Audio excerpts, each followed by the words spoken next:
Welcome back to the Occult Rejects. Today's episode is very exciting for me, actually. I have mentioned numerous times on the show that I was very much interested in Native American and tribal stuff. And I've even had somebody in the past come on, Thrash. He came on and did, I think, a 2 or 3 part series. But I've been very interested in the Micmacs because of that. And I had mentioned on the show a few times that I really wanted to cover that topic. I just wasn't really willing to spend the time to do it myself.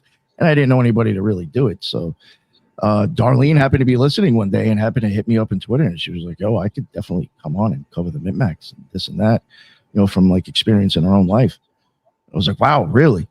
So I gave her some time. She made a shit ton of slides and obviously has notes as well. And she's on the show today to present the slideshow for the Micmacs. So very interesting stuff in there. I was looking through some of the slides. I think, for the people into the occult, you'll find this very interesting. One thing that I've said on the show before, and I think this might help, solidify my idea and theory, that, some secret societies or some brands of occultism might have borrowed Native American symbolism as well and used it. So it's just interesting to see it come back around, and like it was like a normal symbol to some people. Other people have no idea what the hell it is. And it's just weird. It's like how did that disconnect happen? But it's wild. So very excited for that. But before I introduce Darlene, let me introduce Judith, the Loon. What is going on, Judith? Hello. Thank you for having me, Darlene. I can't wait to see what you've accumulated about this Native American tribe. And everybody else, you could catch me on YouTube and on X as The Loon. And I'm also on Spreaker as a normal podcast. Thank you. Awesome. Nice. Great stuff. And Darlene, what is going on? How are you? Let people know whatever you want to introduce yourself with. Yeah. Thanks, Nick, first. And hi, Judith. So my name is Darlene. And although my name is Sanapas, that's a Micmac name, I myself am not a Micmac. My ex-husband was Micmac. So I was married and lived on the reservation for more than half my life. And so I was really immersed in the culture. I lived on the reservation, like I said, and my ex-husband was a practitioner of Native spirituality. So was his family, his father, his uncles. So they were all pipe keepers, they were lodge keepers and sun dancers. And so it was just very present in my life. These legends were present. Everything I'm going to talk about, I saw with my own eyeballs. This was my experience. And also when my husband was chief for a while, we got to travel quite a bit and meet all kinds of other tribes and all kinds of people and see everything in museums. And so I have a very unique kind of experience through my lived experience. And one other thing that we had, I wanted to mention, was on the reservation about 30 years ago, we had a tourist destination called the Micmac Experience. And you could come and there was a museum and there was a little restaurant and a gift shop and canoe rentals. And there was also an actual medicine man that would take you on a guided tour and talk about many of the things I'm going to talk about tonight. So this is kind of the basis of my knowledge and experience of the Micmac. So yeah, that's just what I wanted to start with. I mean, you lived it for a long time or lived around it. I mean, yeah. I've seen the ceremonies. Like even to this day, I still smudge every day. Oh, nice. Okay. Yeah. So, so we can start. You can bring up the slides if you want. All right. Yes, we got slides. Look at this. Unless you have questions about me. Yeah. Here we go. Yeah. Who are the Micmac? All right. Indeed. So we're going to look at who are the Micmac. What are their beliefs, their folklore, their customs, mythologies, and practices, and why they've been so important throughout history. We will find that from the Vikings, the French, to the Knights Templar, the Jesuits, and even the Mormons, the Micmac Nation has been woven into the many stories, histories, and the fabric of North America. So their origins go as far back as the mound builders before them. They adapt well to newcomers and are well experienced and practiced in diplomacy. Their legacy endures, yet few know them. If we can try to imagine what history looked like from the shores of Mi'kma'ki, which is the Micmac land, who would we witness landing on the shores over the centuries? What does history look like through the lens of the Micmac? And who and where are the Micmac today? So we're going to look at, so we'll look at this slide. So they're known as the people of the dawn, the keepers of the eastern door, and it's also been called the Eastern Gate. Now, there's not a strict determination of what that means, but I have a theory of what I think it means. Because of where the mouth of the St. Lawrence River is, which is Micmac territory, which enters right into the center of North America, it was their sort of duty to guard that portal or entry. That's my theory. Okay. And they were also called the Children of the Light. They were the first men to greet grandfather's son, Niskum, every day. They occupied the eastern provinces of Canada as well as Maine. And the territory later became known as Acadia with the arrival of the French in 1604. And at the bottom, I had an interesting note that I kept seeing. The British were known to call them the Tarentines. And I'm not sure what that means or why they called them that, but I thought it was quite common. And the picture, I think, is really interesting. You can see he has two red crosses. So this is called L'Homme Acadien. And this is a depiction of actually a Micmac man. And you can see, as I don't know if it's tattoos or just drawings of two red crosses, a sun, and two serpents on his chest. So I thought that looked pretty cool. And these are done by a guy named Jacques Grasset de Saint-Sauveur. In the late 1700s, he was a graphic designer known for producing these hand-colored engravings of North American Indians. So that's the Micmac man, or Acadian man. So you can go to the next slide. Okay. There. So the Micmac are the easternmost native tribe in Canada. Their traditional territory consists of the maritime provinces. There's 5 tribes that make up the Wabanaki Confederacy, which predates the European arrival. They're known as the people. Oh, yeah, I read that already. So traditionally, they were semi-nomadic hunter-gatherers, renowned for their basket-making skills, their birch bark canoes, as well as the art of porcupine quill crafts. Their knowledge of medicines and plants was highly regarded and eagerly studied by early settlers. And they were known to keep a lot of their medicine on birch bark scrolls, which the modern medicine society still uses. So this depiction here shows the traditional dress of the Micmac. The woman is seated and wearing the traditional peaked cap, and traditional ribbon dress. And the gentleman is wearing what's called the captain's coat or the chief's coat. And it's called the captain's coat because it seems that it was originally gifted by a French captain and adapted by all the chiefs and decorated with their traditional motifs. Interesting. You can go to the next slide. All right. So there's a close-up of the peaked cap, which is Algonquin tribes are known to wear these caps, but the Micmac one is unique, and it's quite like the Frisian cap we see on the right. And there's the Frisian cap also at the top. And I included the bottom right, the little red cap, is the French Revolution cap. So that would have been,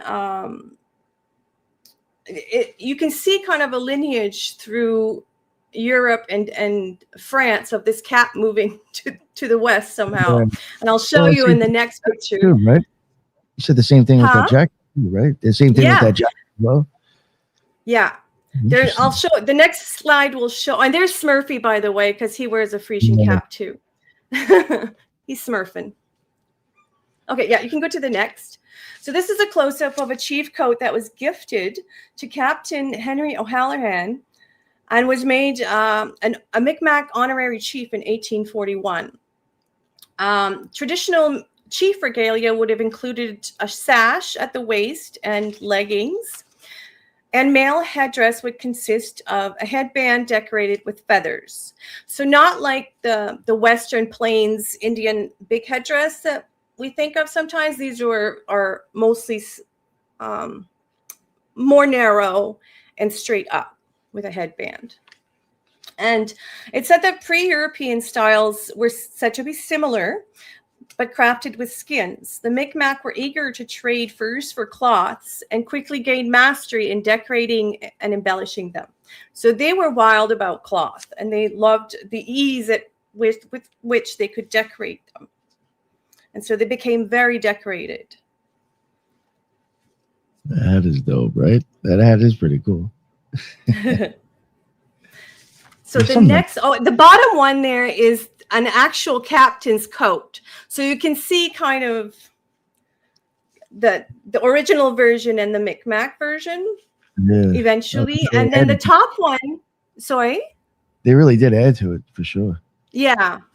And the little brown cap up there, that was a French sailor's cap, which also is reminiscent of that French Revolution cap and the Frisian cap again.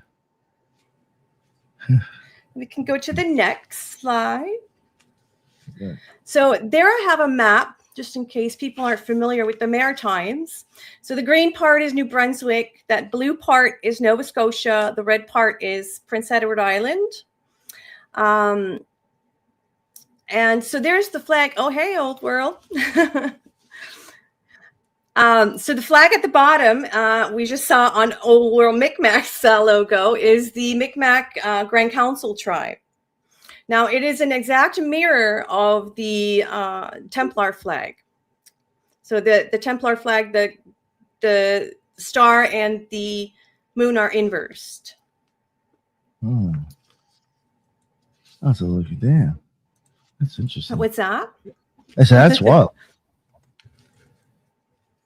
So we can go to the next slide. Oh, okay. All right. Now, for the next parts, I'm just going to be honest. I am not fluent in Micmac. A lot of these words I've learned and heard throughout my life, but I'm not fluent, and my pronunciation, I apologize in advance. I'm going to do my best. All right. So these are these are sacred symbols often seen, the most significant ones in Micmac culture. So we have the 8-pointed star, which we see everywhere. Still today, like grandmas will make blankets with the 8-pointed star. A lot of decorations have the 8-pointed star. And then next we have the pipe, which is, it's a sacred object for sure. Next to that, we have the medicine wheel with the same 4 sacred colors. And this is a teaching tool. This has many, many lessons to teachers use for the 4 seasons. At the bottom, we have the 4 medicines. There's lots of lessons there. And so the 4 medicines at the bottom are sage, cedar, sweetgrass, and tobacco. Oh. And so these are used for offerings, like for smudging, and they're used for making prayer flags and prayer ties as well for ceremonies. Anytime you want to ask Mother Nature for something, you give one of these as an offering. But sorry, Judith? Do you know the breakdown for the colors? Those 4 sacred colors that they use as well? Like the different meanings for the tribe? For the wheel? Or there's like a million different explanations. Like there's directions. Each one represents a direction. Each one represents a medicine. Each one represents a people. like races, elements, and they'll use these objects to teach any of these lessons. Does that make sense? Yeah. Thank you. Okay. Yeah. Isn't that also basically also like the alchemical colors too, isn't it? I'm sorry. Chemical Yeah, colors? the alchemical Oh colors. yeah. Like Yeah. the great rubedo and citronate, whatever the citrine Yeah. type one. Yeah, that's the same colors too. Huh. And didn't you say that the Golden Dawn, was it the colors or just the shade? Yeah, something with the pentacle. These? I think it's very close to those colors. Oh, okay. Yeah. So these colors are seen in many motifs and like designs in dresses, ribbon dresses, ceremonial items, stuff like that. Instead of the white, so the next, just real quick, instead of the white, there would be a green, and that would be the Golden Dawn pentacle. oh, okay. Yeah. Okay. Yeah. That was close. Yeah. So this is in the beginning. This is the creation story, the Micmac creation story. So there are 7 levels or worlds of creation in the Micmac world, and it begins with the creator. His name is Gizulk, and he's the giver of life. Next comes the son, Niskum. He's called grandfather, and he's the giver of shadow, which is really important, okay, in Micmac culture, because your shadow accompanies you your whole life. And your shadow is your connection to the ancestors. So in a bit, I'm going to talk about the cosmology of the Micmac world. But in the shadow is your connection to all of your ancestors. It's kind of like a Peter Pan portal in a way, if that makes any sense. So it's very important. Next, we get to Earth, which is Utsikamu, the place where we stand. And the drum signifies her heartbeat. Next came Glooskap. Now, I don't know if everybody's familiar with him or not, but he's like the hero character of the Micmac. He's a teacher, he's a leader, he's a magician. And I'm going to talk about him a whole lot more in a bit. And he represents the east direction. Then came Grandmother, Nugumi. She represents wisdom. She was born of the rocks, and she represents south direction. Next came Nephew, Nedawanson. He is strength. He's born of the sea foam, and he represents west. And last came Mother. She is love. She's born of a leaf, and she represents north. And so that item on the right there, that's a coin that was minted by the Royal Canadian Mint that depicts the Micmac creation story. And it has the 8-pointed star with 7 stars around it in the center there with the moose. And there on the left, we can see Glooskap with his feather and the lightning. We can see the mother at the top with her leaf. We can see grandmother at the bottom and Nedawanson there in the west. So That's great. yeah, we can go to the next. Oh, The 8-pointed star with the stars surrounding it. Is each of those stars meant for each of the tribes, the different tribes in that area? yeah. Actually, I think the next slide talks about the number 7. So, because the number 7 is really, really important. Yeah, it's the number for Micmac. So it's a sacred and significant number. You get the 7 sacred directions. You have east, south, west, north, above, below, and center. You have the 7 worlds of creation. You have the 7 sacred teachings, which are love, respect, honesty, courage, wisdom, truth, and humility. The 7 districts. The 7 fires prophecy, which is an end times prophecy. We have the 7 sacred parts of the head, which are the 2 ears, the 2 eyes, the 2 nostrils, and the mouth. The 7 sisters, which are the 7 stars of Pleiades. There's lots of legends concerning those, and also the 7 sparks of the sacred fire, which again I'll get into that with the Glooscap legend. So 7 is all over the place.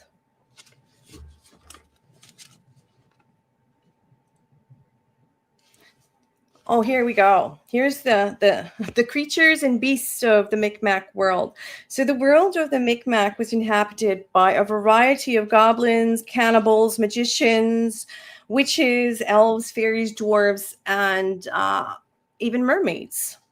Oh wow. So they have their own history that's similar to fairies, but most people. Oh, they have all of it. Yeah, they're like nature spirits or more elementals, maybe.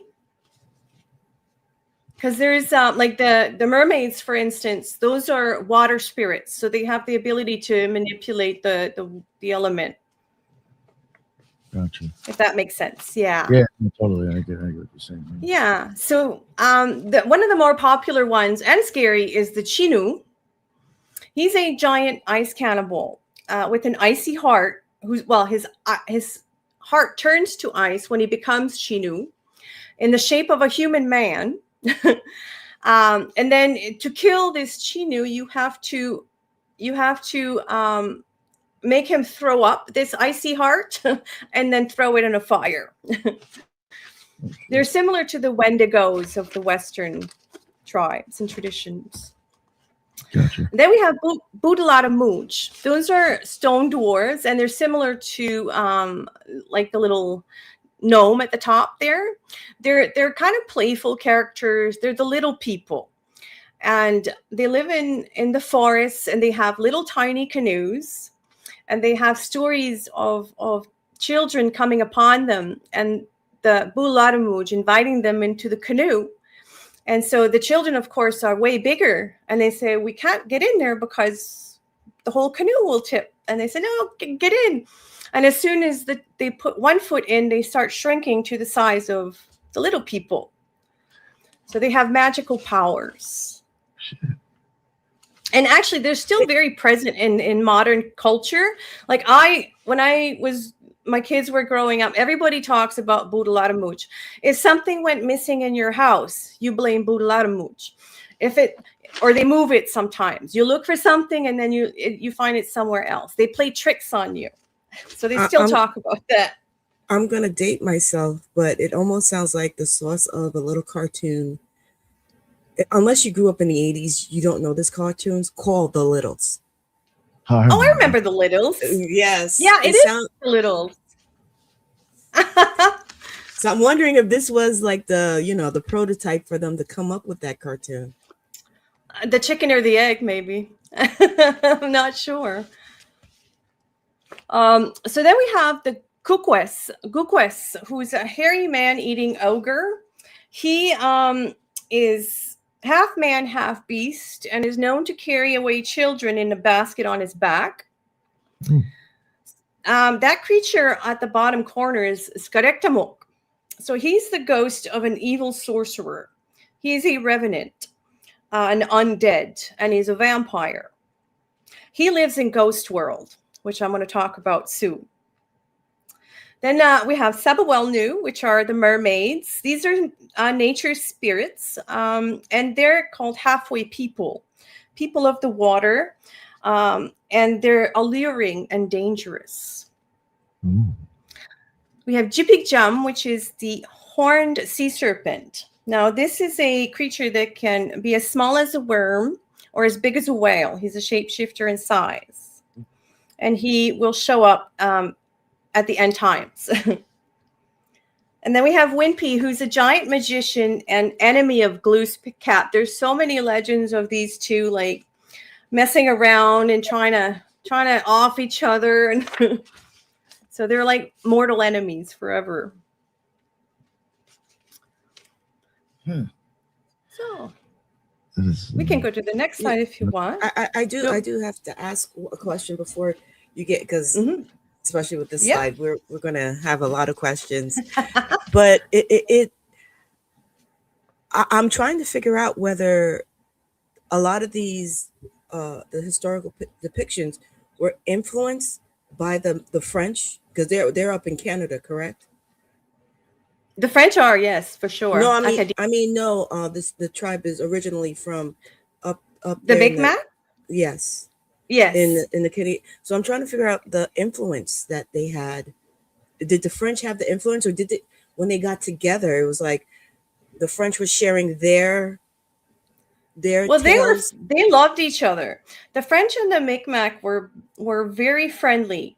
For a century and a half, they had what was known as treaties of peace and friendship. They were known to intermarry and had a long-term peaceful relationship with each other. So a lot of cultural exchanges. That's why we see the clothing of the chief slowly becoming quite French appearing. Oh, thanks, old world. Most, yeah. I said, give me a break. Yeah. Yeah. I forgot what I was saying before. I screwed it all up. I was answering Judith's question and I got distracted. I apologize. No, actually, you did answer it about how they intermingled Oh yeah. and the Oh, yeah. cultures. Because I'm just, while they were sharing their exchanges when they first met and everything, uh, the the relationship between the two, like they would share their tales, and I was wondering if it was a conversation that either they like the stories that they were being told, or they were like, oh, Yeah. your version of this boogeyman is this for us, which actually Oh, would be fascinating, because if that it was the latter, because they were worlds apart, oceans apart, and they come mm, together, had no contact with each other, and they're like, we have similar boogeymans and similar things, like the gnomes and the mermaids. Well, mermaids is known. Every culture that ever yeah. existed has mermaids, but these other similar ones, it is astounding. Yeah, it is Yeah. very Like the interesting. Chipik, there's a Norse end times during the more, I don't know how to say it, but there's a giant snake and they both show up at the end time battle. Yeah, but actually, Judith, you had a good question about the French and the Mi'kmaq relations. And I have a really good, interesting story that I think will depict that, about a man named Chief Membertou. Now, he was a spectacular character. The more I read about this guy, the more I wish I could get in a time machine and go meet him. He was 6 foot something, broad of shoulder, and wore a full beard. Okay, this is in the 1500s. No, Mi'kmaq were not known to have facial hair, but he was proud to wear a red beard, red whiskers he had. And so he was the Grand Chief at the time. He met Jacques Cartier in 1534 when he was, I think, 29 years old. So he was born in 1511, I think. So by the time Port Royal was established in Nova Scotia, which is now in 1604, I think, Membertou is still the chief. He's 104 years old now. And he's meeting a gentleman, like a fine, fancy French lad called Lescarbot, I think, or no. I think I have it written down. But anyways, he meets this upper class officer from France who absolutely adores him. So now, traditionally in French like settlements, the hierarchy was maintained. So the officers didn't eat with the lesser people. There was a strict sort of separation. But when they would invite this chief and his men over, these men could dine with anyone, anywhere they wanted, with officers and whoever. But the officers were enthralled by the stories that this chief would tell. They were in song, and they would become animals in front of their eyes. And so they were just like mesmerized by the stories this chief told. They believed every word. They didn't doubt these almost absurd stories, adventures he'd had. He owned a boat called, I think it's a shallop. It's not a canoe. It's a big seafaring ship that he was very proud of, that he would take out to sea and meet the incoming Europeans. And so when he was 104 years old, he took his men on a war party to Maine to avenge the death of his nephew, I think it was, at 104. So he was gone at that time for an entire winter. And the men at Port Royal were said to be so sad at their departure and longed for their safe return so they could be regaled with new tales of their adventures of this incredible man. And so when he returned, there was a major feast and a real welcome back. So I think you can see the relationship there. And the letters they wrote back to France about this man is where I'm getting all these details. And it's pretty incredible, I think, how they respected each other so well. Wow. It actually puts the French and Indian War into a better perspective too. How Yeah, they were fight side by side. allies. Well, so the previous winter before Member 2 went on his war party had been, I think, the first winter at Port Royal, which was a very difficult winter. And Chief Member 2 and his men were said to have spied them and said, these men will not make it unless we help them. So they did.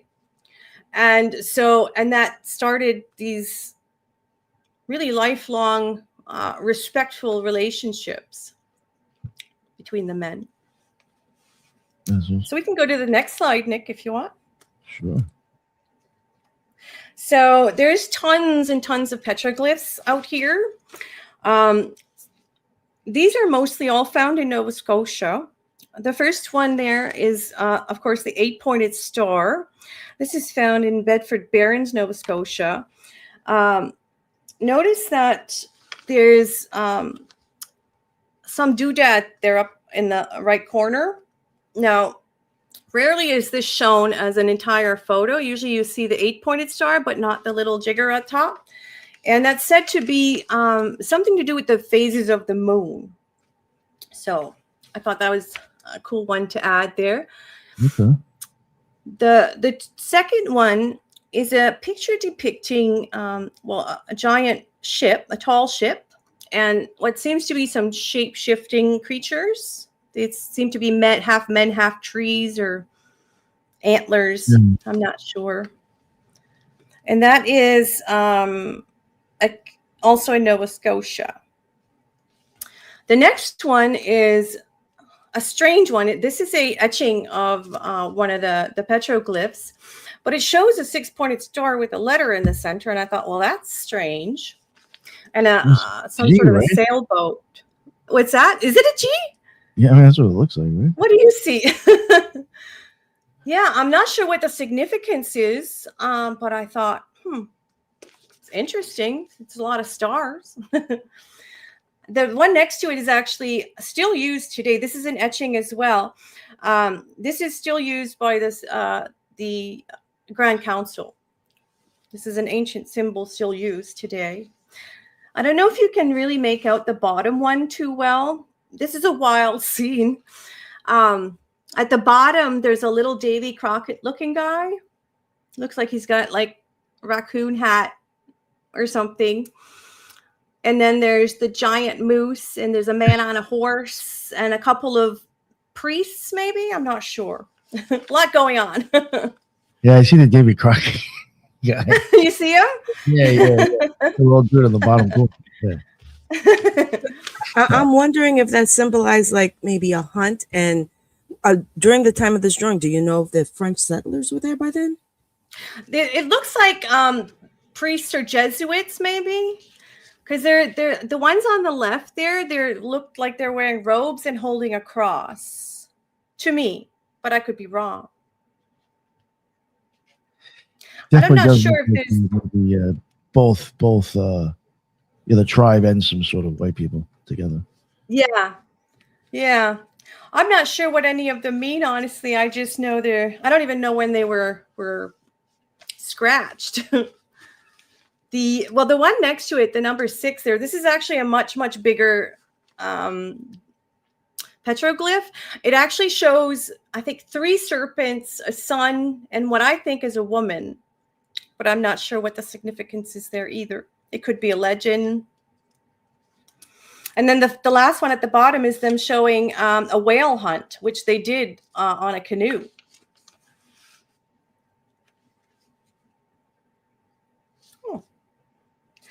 We can go to the next slide if you. Sure. So now we're going to get into the cosmology, what the world looks like. So they call North America Turtle Island. That's the name traditionally given. They followed a 13-month lunar calendar. So if you see at the back of the turtle there, the turtle shell, that's used as a lunar calendar. So the inner 13 scales represent 13 months, and then the outer 28 scales represent the days, 28 days. The night sky was called the cavern of darkness, holding the stars. It's similar to the Egyptian Nuit. The Milky Way was known as the Milky River, and it's the way which guides the world above the sky, which we're going to get to in a minute. This is where the spirits go. This is the way it takes a whole year once you pass to travel the Milky Way back to the stars. And so the Micmac, well, I guess there's 6 parallel worlds. So we'll get to the next slide.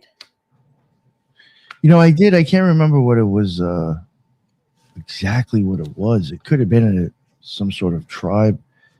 But when I did cover gematria and ciphers, it was like a 2 or 3 part series I did with Lisa. I did mention how they showed how they did use the shell of a turtle as like a way to make some sort of like sigil. I think it might have been a 4x4 square on the back of a turtle or something. So I even showed how the back of a turtle was used in a different way with numerology. Yeah. That is very interesting. Each month represents a different animal, a different like occurrence in nature. It has a name, but I don't know. I wouldn't try to pronounce them. We got Nuit, April 8th. Nuit coming soon. April 8th. Yeah, that was the first writing of the Book of the Law. The first book, the first part of the book, Nuit. Yeah, 8th, 9th, and 10th. That was written. So in the Micmac world, there's 6 parallel worlds. Okay, so the first world is the world above the sky. So this is the Milky Way, the spirit world, the path to the land of the dead. It's where the ancestors dwell. It's the realm of the masters. It's the domain of spirit beings, and it's where the stars and celestial objects are used for navigation. So the stars are fixed, but the planets obviously move. So they would refer to those as the traveling stars. So it kind of works like a giant clock, where the fixed stars are like the numbers on the clock, and the planets moving are like the marker of time, if that makes any sense. Yeah. So that's the world above the sky. Next is the world above the earth. So this is sky world. So it's the realm of the birds. There's a giant man-eating bird also that lives in this realm. And it's what's referred to as the bird's eye view for the shaman. So a shaman would learn. It's kind of like the three-eyed raven, maybe on the Game of Thrones. They have to learn to embody the spirit of an animal in order to gain the vision. Does that make sense? Yeah. So they would be able to gain a bird's eye view. Right. So the third one is the earth world. So that's the material realm where we live. It's the physical world, but it is a temporary realm. It's the world of decay, seasons change, and it's very transient. Next comes the world beneath the water. This is where Jipik-Jum lives, the whales, the mermaids, Sabuwelnus. And it is affected by Grandmother Moon, this world, the Okay. water world. Yeah. Makes sense. Tides.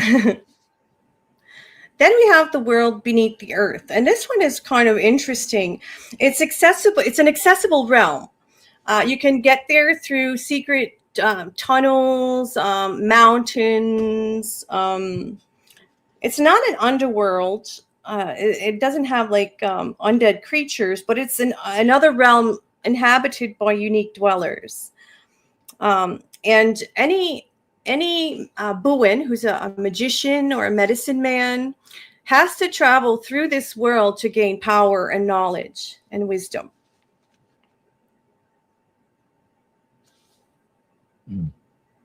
So, and then all around it, you see what is known as Ghost World. So Ghost World's the world between worlds.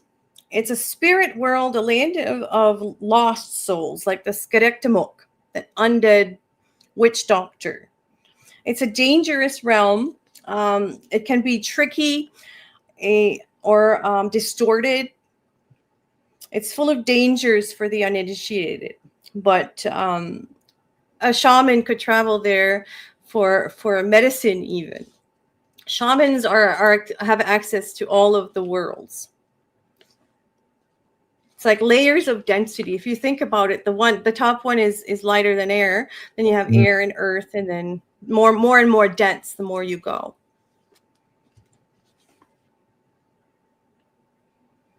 Yeah. So we can get to the next one. Thank you. Sounds really interesting, actually. Actually, some of this stuff is not even common to modern Micmacs. This is like really rooted in the tradition. So if someone is living a very sort of modern life, they may not always know all of these either. I'd like to bring up a comment, I guess, Ali Gregory made about you could spot a few of these within the literature and different cultures of the different tribes within, at least through North America.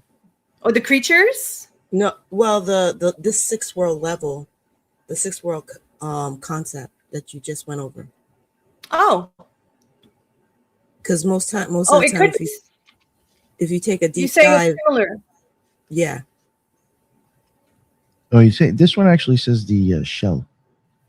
Shell, maybe. What does it say? No, he was referring to turtles. Yeah.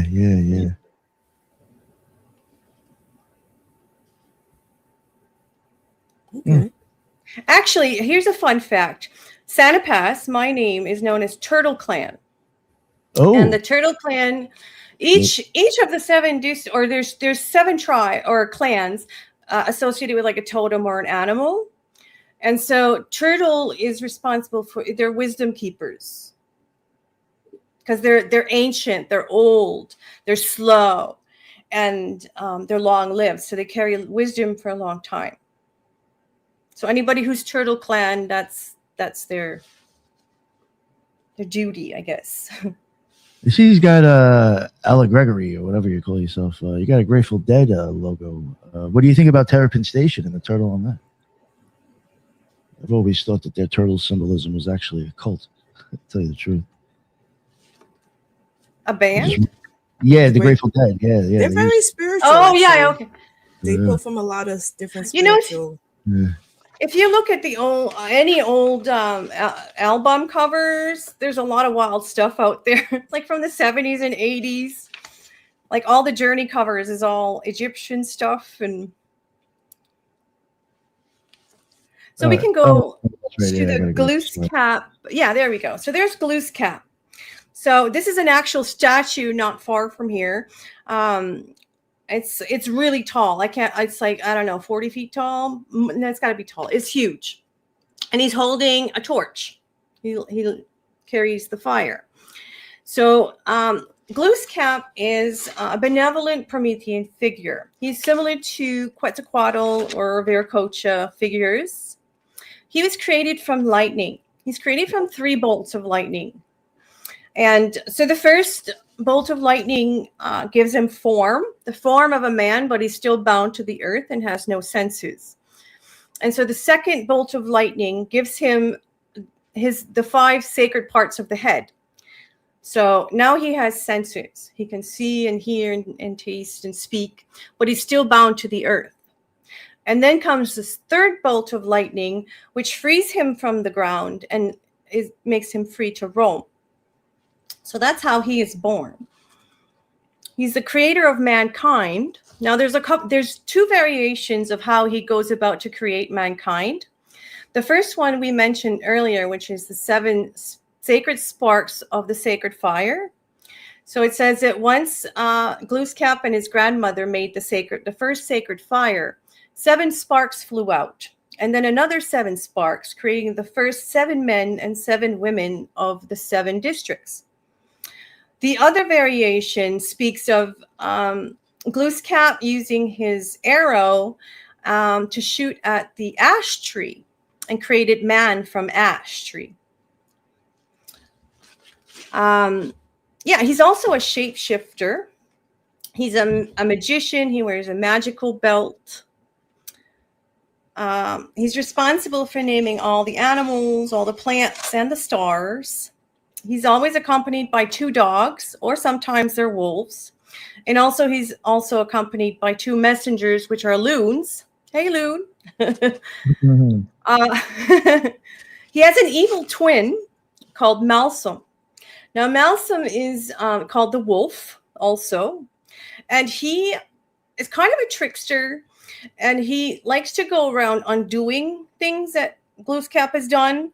Or he'll create twins. Like he'll create what is a medicine. He will make it a poison, but they look identical. You know, he just goes around messing things up. So Glooskap, he departs, but promises to return. His coming in the last day. So his departure also has 2 variations. One says that he went west, saying to the people, I go away now, but I shall return again. When you hear the ground tremble, know that it is I. And the other variation says that he traveled the great Milky Way on his canoe to the stars and became the constellation Orion, the great hunter with his 2 dogs, Ursa Major and Ursa Minor. Now, also Sirius is called the Dark Star, which is a star found in Ursa Minor, I think. And he says, when the earth begins to tremble, it will be time for the great battle. Glooskap versus Malsum, and all the beasts of olden time when Glooskap wins and ushers in a great age of peace. So if you go to the next slide, I'm going to read you a poem. Trembles Yggdrasil's ash yet standing. Groans the aged tree, and the wolf runs. The monster's kin goes, all with the wolf. The stony hills are dashed together. The giantesses totter. Then arises Helin's second grief, when Odin goes with the wolf to fight. Now, this is a quote from the Voluspa, stanzas 47. This is a Norse story of Ragnarok. So to me, that was very similar to the end story between the war between Malsum and Glooskap, with all the beasts, all the creatures, and the serpents. So this is from the Edda, which are 13th century Icelandic poems and tales of Odin. Have many similarities to Mi'kmaq lore and mythology. That comment made me, I was talking about, the exchange of information with the French earlier, but you're linking the Norse history with a lot of the similarities with and it almost proves that the Vikings may have gotten there before the French and may have shared their culture. We know for sure that since around 1000 AD, there's settlements in L'Anse Meadows, Newfoundland, Viking settlements. These were not like temporary fishing settlements. These were long-term villages. And so this is way before the French showed up. And I have begun to see a lot of similarities in the mythology and the folklore and the traditions between the Norse and the Mi'kmaq.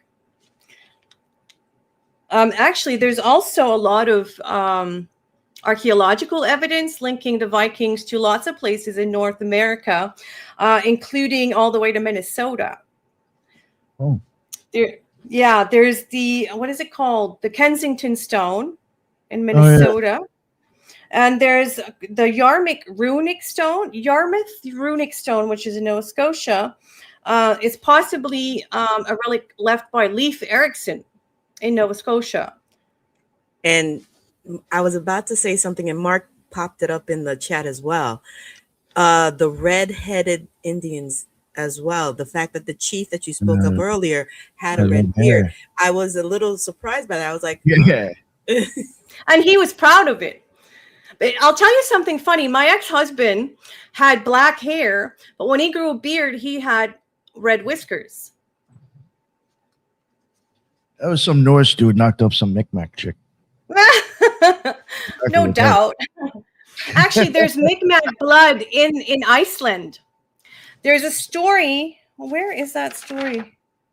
Oh, I think it's in another part. But there's definitely a story where in the saga of Eric the Red, which is a Norse saga, it talks about how they, it wasn't Mi'kmaq, sorry. It was, I think, definitely native, but I'm not sure if it was Mi'kmaq.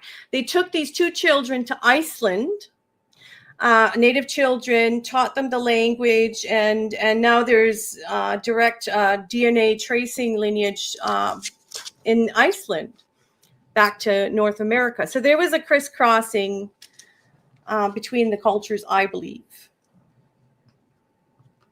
Oh no, I totally think most definitely there was. There's too much evidence there. Yeah, well, there's more actually. I have a few more slides that gets into that a little bit.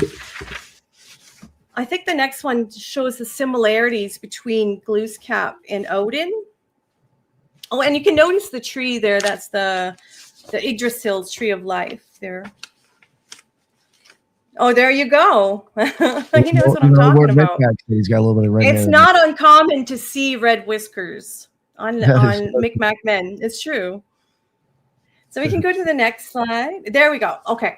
So here's Judith, as you were saying, similarities between the characters of Odin and Glooskap. Each of them is said to create man from ash tree. In the Eddas, Odin creates a woman out of elm, I think. They were without senses until they were endowed by the creator. Odin has two ravens as messengers. Glooskap has two loons. Odin has two wolves as companions. Glooskap has two dogs. Odin is present at the final battle of Ragnarok, and Glooskap is final at the last battle with Malsum. They each created the dwarves and all the creatures, and at the end, they're accompanied by the giant sea serpent at the final battle. And you can see similarities in the symbols as well. So the center one is the solar cross for the Norse, and on the right side we have in the center the medicine wheel.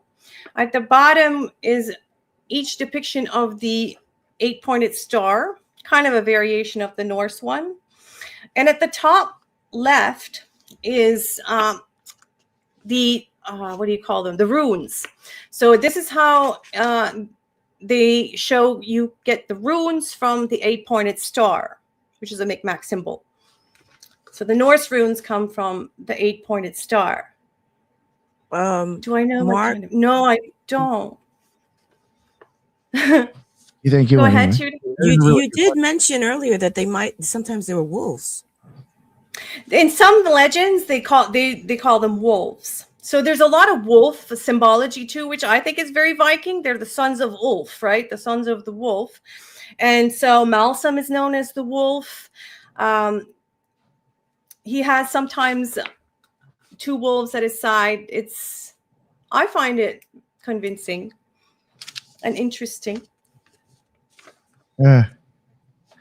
Well, you also have to sometimes this is how I would put it into context. Like maybe the loons, I'm just taking a guess, might have been more common to see than ravens.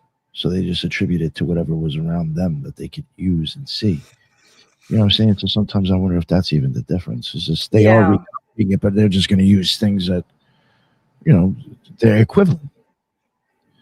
We did just find Well, I out mean, the solar symbol is, and it goes back as far as time. So I think every culture has a solar cross or that, that symbol, the circle and the cross.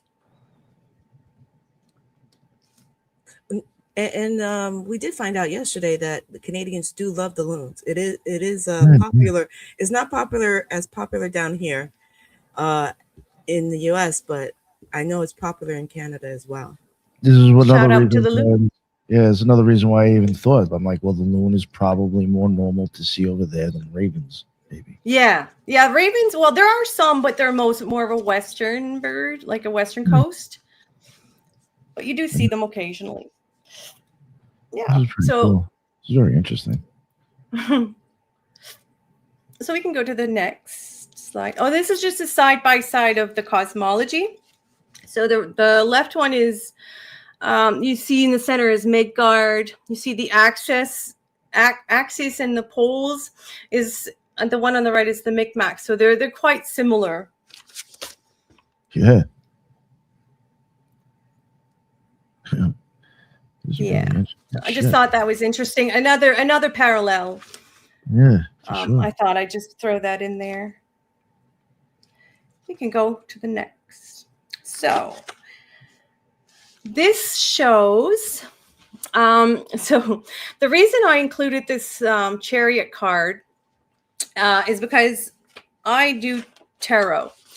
And so when I was doing the symbols for Glooskap, I thought, where have I seen all of this before?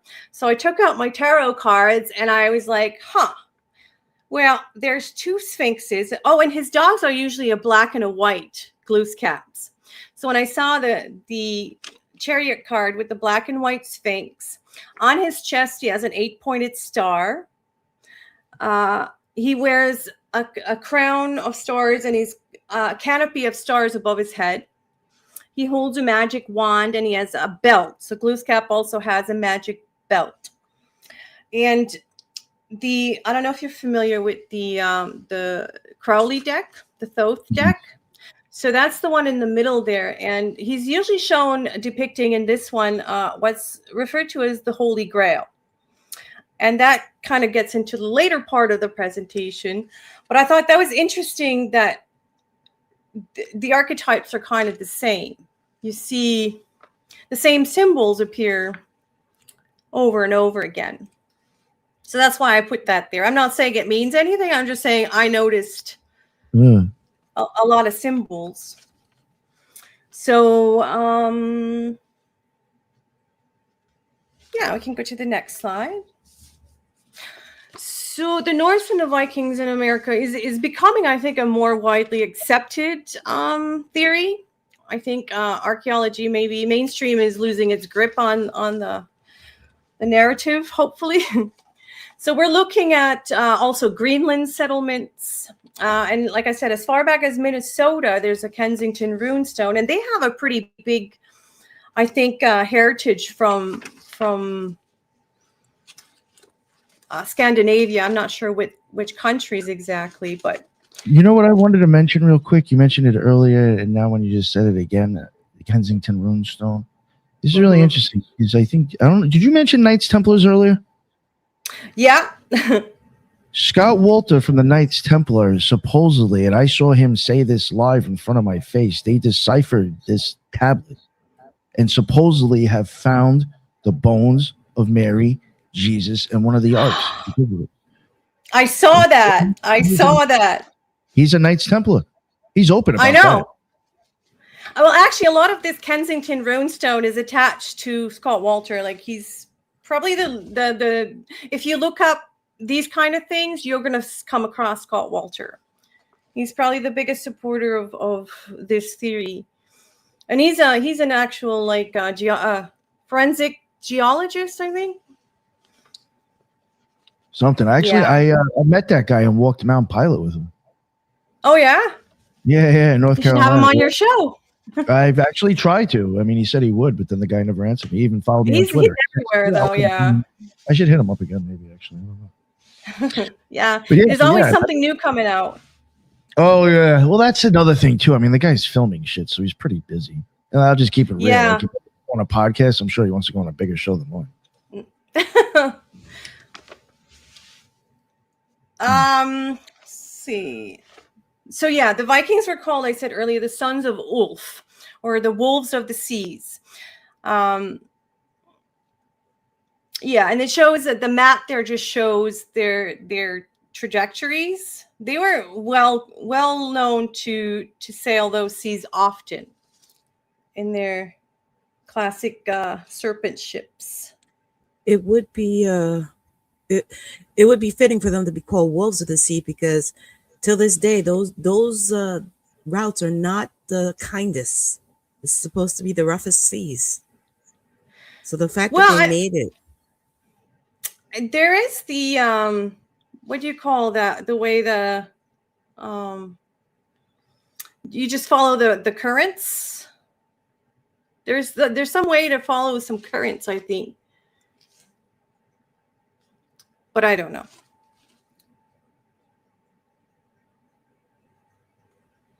Okay, do the McKelrick have like stories of the actual Vikings, of like them in the past and how they interacted and the meeting and the exchanges between the two? Not from my knowledge. No, I haven't heard any like legends and stories about the no, I haven't. I'm not saying there isn't. I'm just saying I'm not aware of any. Yeah, I'm pretty sure they intermingled regardless. Yeah, it'd be interesting to look into the DNA, because I know there's DNA in Europe from Micmac people that were brought over. They were intermarried and went to Europe, and some were presented to court and all kinds of things. So there's lots of stories of Micmacs going to Europe, and I'd like to see where's the blood found, because we know the Mormons claim Micmac blood.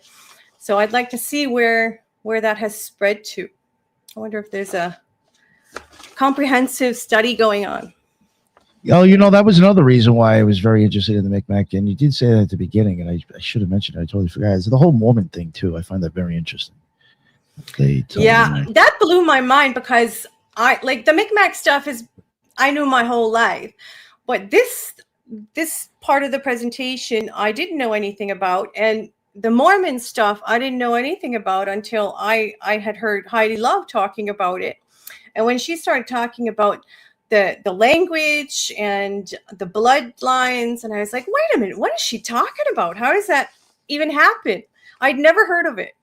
So we're going to talk about that a little later, maybe. All right. Nice. So we can go to the next slide. Now we get to Acadia, the Acadians. They're the 17th century French settlers from Western France, known as Bretagne. The Acadian flag there features the French flag with the addition of the yellow star, also a five-pointed star. The name of the flag is the Star of the Sea. It's called Stella Maris. The patron saint of Acadians is Our Lady of Assumption, the Blessed Virgin Mary, and the national anthem is Ave Maria Stellas, a Marian hymn. Notice a pattern? So they were deported in 1755, eventually landing in Louisiana. They weren't deported to Louisiana, but they eventually made their way there and became the Cajuns. So, hey, cousins. That's funny. I wanted to mention a few things about this this Acadian flag and the word. So Stella Maris, it means the star of the sea. In French, the French word for sea is mère, M-E-R. The French word for mother is also mère, M-E-R-E. So if you were to say it, it sounds the same, but they're spelled different. So it could also be the star of the mother. And then you might think, I would think like Ishtar or the Holy Mother or the Divine Feminine. So I had thought perhaps maybe there's some reason the Akkadians came to the New World. Maybe they were hiding a secret too, or there was some whispers that they might be leftover Cathars, which is a whole nother rabbit hole. Yeah. So I just thought they were fun little facts. Oh, and I wanted to mention something called the Filles du Roi. So there were about 800 girls that were sent to New France by King Louis XIV with a dowry paid by him to marry all the French men that had been settling here without any lady friendship. So they were usually poor, uneducated women, aged 12 to 25. And modern day descendants of these girls include Hillary Clinton, Madonna, and Angelina Jolie. So that's just a fun fact. Oh. Another rabbit hole to go down. Yeah, right. Yeah. Well, Yeah, it seems yeah. like it's so strange how connected France is to everything. Whether you're looking at Cathars or Templars or Acadians or even the origin of, like, for instance, the Sinclair clan, the I'm going to talk about that a little later. So it's so central to everything that's happening throughout history here. It affects everything that happens here somehow. French have more of an influence than people realize. I agree. And I think Quebec here in Canada still sends boatloads of money to France all the time. That's their arrangement. That's why they, yeah. You also have to remember that it wasn't just the British that colonized the North America. The French was side by side with them.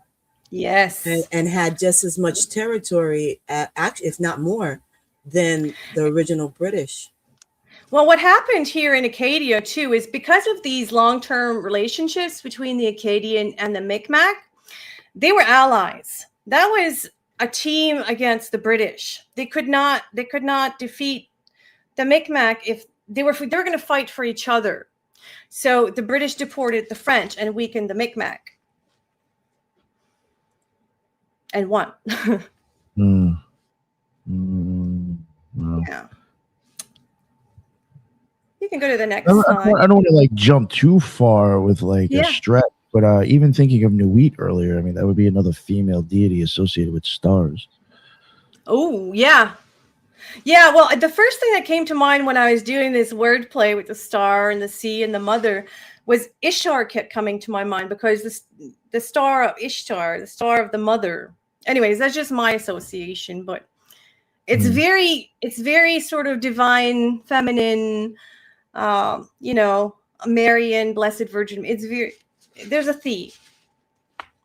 You know how, but they're very Catholic. Yeah, Judith. Now, it's not like a secret thing. I mean, I think you can even find it online. The inside temple of like the OTO, it has like the 5-pointed star on the ceiling and then like the dark black purple ceiling with it, right? Like, isn't that how it's depicted, kind of? I'm an old lady. I'm trying to remember. Yeah. Well, the reason I'm even bringing that up is that when I went to the Sistine Chapel, before he painted that whole ceiling thing, that's what it looked like as well before he painted over it. So it just is, it's like kind of a blue thing. So like, I'm just wondering, like, is there even a connection with like, so to speak, like even like kind of Virgin Mary or this type of shit with the ceiling inside the OTO? Okay. Yeah, I don't know. It's very weird. I mean, because Crowley does even say that he based the mass off of Russian Orthodox Catholicism. Isn't it also the sign for Venus, the 5-pointed star, or no? I think it would be 7, but I might be 5. Okay. 5 would, well, it's hard to explain. I don't want to get into it, but you know, Okay. the 7th sphere, which would be Venus, does have a relationship with the 5th sphere in the tree. Okay. So, yeah, sorry about that whole rant. I was trying to get some kind of point out of that, but No, you're good. No, well, this I think you were trying to put the similarities together. we how like across. documentary and shit like that. Yeah. It's kind of like that. It's throughout the North America and Europe. Basically, we share that history, and I think it's more surprising. Ooh. Yeah. Actually, I just saw that too. Yeah, old world Micmac says the star is the Micmac hieroglyph for heaven. I think it has a dome on top too. I think I have slides of this coming up too. Oh, nice. All right. Showing the heaven, the hieroglyphs. So next comes secret society, the Grand Medicine Society, called the Medewin. So the Medewin are an organization of traditional spiritualists and healers, practitioners of magic, keepers of sacred knowledge. They perform ceremonies in the lodges. They create their medicine bags. They learn dances, and they use the water drum. It's a structured society with learning, including degrees and initiations. Initiates and pledges are guided by the Mide, which are the leaders. And teachings are still kept on birthbark scrolls, like I said earlier. And also stones, teaching stones. The Miga shell, which is that cowrie shell, is a sacred item used in initiations and ceremonies. And this is a shell that an initiate will be shot with, and it has to pierce the skin. It has to pierce the flesh to be, Ooh, okay. So, and then so they also participate in sweat lodges and vision quests. It may include like fasting and seasonal ceremonies. Yeah. So they're still around for real. Oh, shit. We can go. Oh, hello. We have mounds. We have a mound. So in New Brunswick, there's a discovery was made in the area known as Metapinagiag, near the Oxbow Bend of the Miramichi River. Is found what is known as the Augustine Mound. Discovered in the late 70s by a local elder who was reading an article in the National Geographic about an ancient burial mound in Arizona. When he remembered the local mound, he began to dig and immediately found artifacts like copper beads and arrowheads. He also discovered a settlement, a village where the people had lived at the Oxbow site, dated at 2,500 years old. It's described as an Adena-style mound from the Ohio River Valley. It was excavated in the 80s, and items found include many copper beads and scrolls, said to be from Lake Superior, Ohio fire clay pipes, distinctive Adena-type stone tools. Also of note in the mound were numerous flakes of quartz crystal. Michigan copper, which is called float copper, has a unique composition and is easily identified. Michigan copper has been found as far as Minoa and on Phoenician coins. The amount of ancient copper mined from the Great Lakes region is still largely unaccounted for. It's designated a ceremonial burial mound with objects found buried in the fetal position, found buried in the fetal position facing east and wrapped in birch bark. They were surrounded with items of significance, such as pipes, tools, feathers, and pelts. And up to the 90s, there used to be like a tourist center talking about the mound, but I guess it's no longer available. So yeah, I thought that was pretty cool. Did they close Sorry? it? Did they close it? I think that's according to the website. It's no longer in operation. I'm trying to see if I can make a connection here or there to go see it myself, because I've never been there, even though it's like practically in my own backyard. hopefully someone will see this and they're like, well, maybe we'll send you an invite. Come on over. Yeah, why not? Yeah. You can go to the next slide, Nick, if you want. All right. This is interesting shit. So then we get to the Phoenician Trail. So the Phoenician link cannot be ignored here. It's widely speculated that the Phoenicians traveled to North America in ancient times. They were well-known seafarers and navigators, and in particular to the Great Lakes region to mine copper. Hieroglyphs known as the Dighton Rock in Massachusetts of unknown origin have been said to possibly originate from the Phoenician or possibly Norse. Modern DNA studies through genetic tracing in haplogroups controversially claim that the Cherokee people are descendants of the Phoenicians. Linguistic associations can also be made between the groups. So those photographs there, the one on the left is called Hanukkah Mound or Menorah Mound in Ohio. So this looks like a menorah or an oil lamp. This no longer exists. This has been plowed over and it's gone, but it's obviously a Hebrew or Phoenician relic or object. Yeah. Then you get the Bat Creek Stone, which is a tablet found in Tennessee in a Hopewell Mound. At first thought to be Cherokee script, it was later claimed to be Paleo-Hebrew. Dismissed as a hoax, but it's still held by the Smithsonian. And yeah, the whole site is also now underwater. The one at the top right is called the Dighton Rock. So a glacial boulder found in Berkeley, Massachusetts. It's referenced in 1690 by Cotton Mathers of the Salem witch trials. In 17... No, it doesn't matter. So yeah, this is another one of those Paleo-Hebrew and Hebrew stones. At the bottom is what's called the Cherokee syllabary. And it showcases similarities between Paleo-Hebrew and this Cherokee. And then I showed a Phoenician boat because those are a lot like the Viking boats a little bit. Yeah.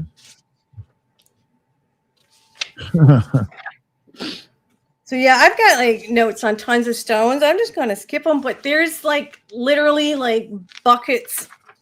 There's the what are they called? The Michigan relics. If you guys want to look into that, check out the Michigan relics. There's about 30,000 artifacts. They depict biblical scenes. They're tablets of slate and copper, and they reference Noah and King Solomon and how far all kinds back of did they interesting go? stuff. Do you know how far back they go? The dating?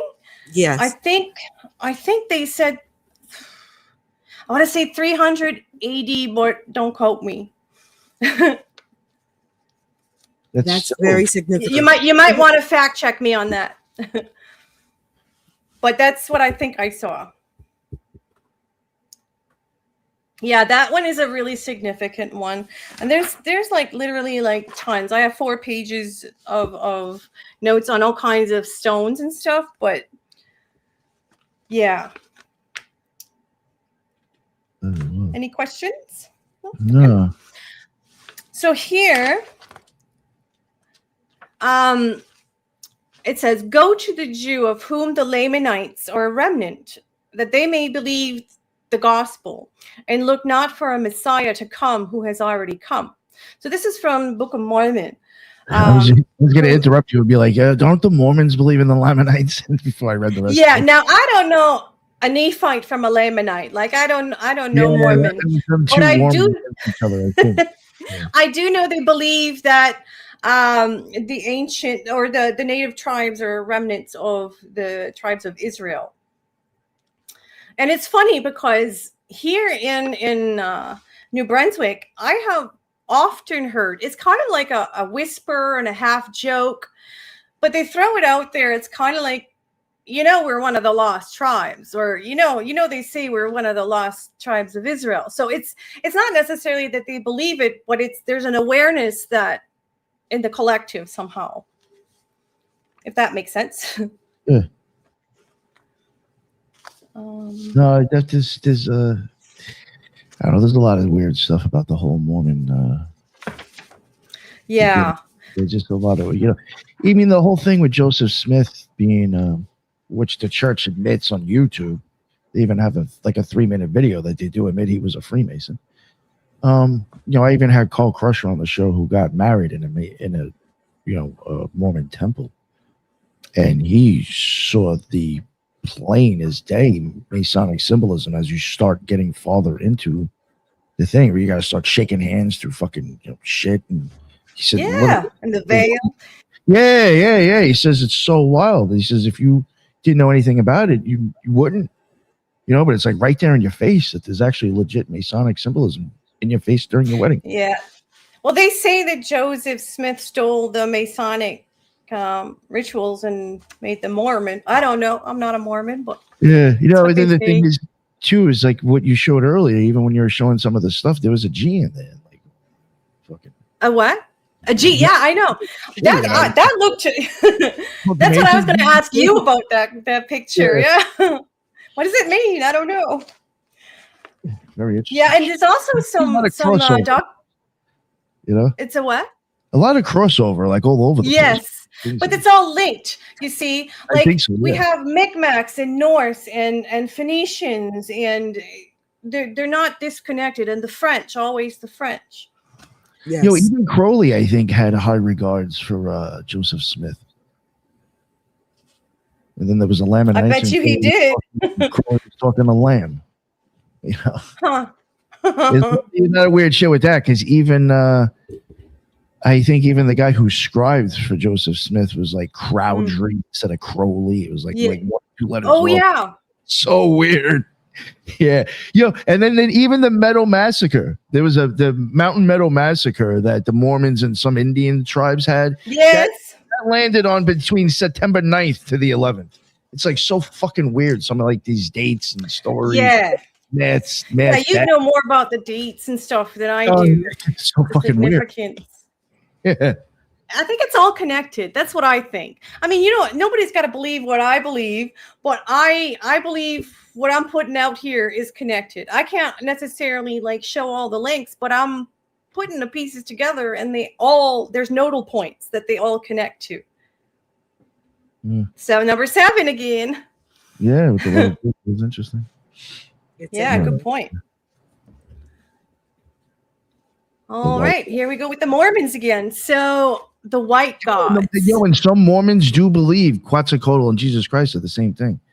Exactly. Sorry to go off again, but there was even a time when we were covering somehow when we covered Skinwalker Ranch, we all of a sudden we realized this is a long time ago when I was podcasting with Lux, that there was just Mormons all over the fucking scene here with this whole Skinwalker Ranch. They really are. Yeah, throughout history.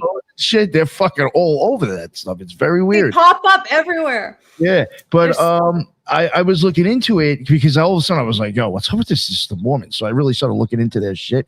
And I even found it was like, how like you call up like Liberty Travel to like, like set up a kind of like a vacation for you. There was like groups like that were from Mormons to go to Quetzalcoatl, to go walk that pyramid in Chichen Itza. Yeah. There was Mormons that would go to that pyramid and go there because of Quetzalcoatl and Jesus connection. They're still linked to Quetzalcoatl today. I know. It's wild. Yeah, so, it's really weird and connected and twisted. The white gods, all right? So throughout all the Americas, endured the claims that the Native Americans were visited by white gods, bearded usually, influencing religions and culture. in the Emerald Tablets of Thoth, the Atlantean, he describes sending Atlantean emissaries all over the world to teach humanity and rebuild civilization. So the Mormons have a particular affinity for the Mexican serpent god Quetzalcoatl, who's actually, when Cortez arrived, they thought him the reincarnation of Quetzalcoatl too, because of his whiteness and his beardness. And also Glooskap, or Sinclair rather, which I'll talk about in a bit, was also thought to be the return of Glooskap. They're often bearded and blue-eyed, tall men. There's Viracocha in the Incan tradition is called the Old Man of the Sky, the Ancient One, the bearded and white teacher of Creator. So Quetzalcoatl is associated with Venus, the morning star, Lucifer, divine feminine, dawn, merchants, and knowledge, and the sun. So among the beliefs of the Mormon is that the god Quetzalcoatl was Jesus, like Nick said. Quote, the story of the life of the Mexican divinity Quetzalcoatl closely resembles that of the Savior, so closely indeed that we can come to no other conclusion that the Quetzalcoatl and Christ are the same being. That's from the Church of Latter-day Saints Church President. Yeah. Very interesting connections and just. So, yeah, it turns out maybe the Mormons have the truest version of history in the Americas after all. Yeah, you can go to the next slide. So here we're getting into the language. And so this is what Joseph Smith is said to have used to decipher the tablets or the plates. That yellow piece of paper there on the top right is called Reformed Egyptian. And so if you look at on the left, it shows the Reformed Egyptian and the Micmac, and they're very, very similar. There's a lot of identical symbols. They call it Nephite here, but it's known as, yeah, there it is. So, and the bottom picture is Joseph Smith scrying in his hat with, I guess that would be Cowdrey? Oh, yeah. Oliver Cowdery. Yeah. Yeah.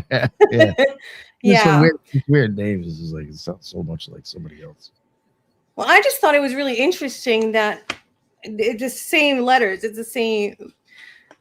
Yeah. Similarities are you know what? strange. Joseph Smith put a lien on the church for like Egyptian artifacts at one point too. He was so big into the artifacts, he put a lien on in his own church. You know what's wild was the mummies too. Wasn't he buying mummies and all these papyrus and all about the Egyptian stuff? And oh, you know what's really interesting for people that might be hearing us like talking about the Mormons for like the first time and didn't know that we've covered them in the past. Something that's like really interesting that would just really confirms the whole craziness with all this shit going on. There was a guy we had on, Justin. I don't know if you ever saw it. It was a long time ago. It was me, Justin, and Lisa we had him on. He showed. I mean, it was. Oh, was he the guy with the Rotary Club? Yeah, how they connected. I remember him. Mormon Church throughout the Rotary Club. Yes. Crazy thing that I had told him, I was like, yo, for some reason, there was something where I found like the Rotary Club was like kind of shady with like, my opinion, some of the smiley face killings in Austin and something to do with Gilgo. It just seems like it's too convenient that they happen to pop up. And they have boats, you know, so somehow I something like with a Mormon connection, I thought there might have been. And I told him, I was like, yo, look into the Rotary Club. I have a feeling there's something weird there. Yo, and he was like, dude, what the fuck? He was blown away. I guess I was on something there, and he ended up coming on the show, showing how there's a total fucking CIA connection. They pulled the church out of bankruptcy, basically. Yeah, it's fucking insane. So I mean, something's already weird with them to begin with now. They're everywhere. Yeah. Throughout history too, though. Okay, we can go to the next slide. Yeah. All right, and this is on the left. You can't really see it. Old World was talking about the word for heaven, and it shows it on one of those boxes, but it's too small to see. So that's just another sheet from the Mormons showing the papyri and the alphabet. And this tablet on the left is one of these Michigan stones, Michigan relics. And so it depicts so you see at the top left, it looks like 3 letters. It's like a cuneiform. It looks like IH and a wonky I. Above the actual symbol of the I, there's 3 symbols. It's called the mystic symbol. And it's said to be a cuneiform version of Yod He Vav. Oh. So, yeah. And all the symbols they're a combination of Egyptian and Hebrew and Greek even. And they have images of biblical scenes usually. 30,000 relics.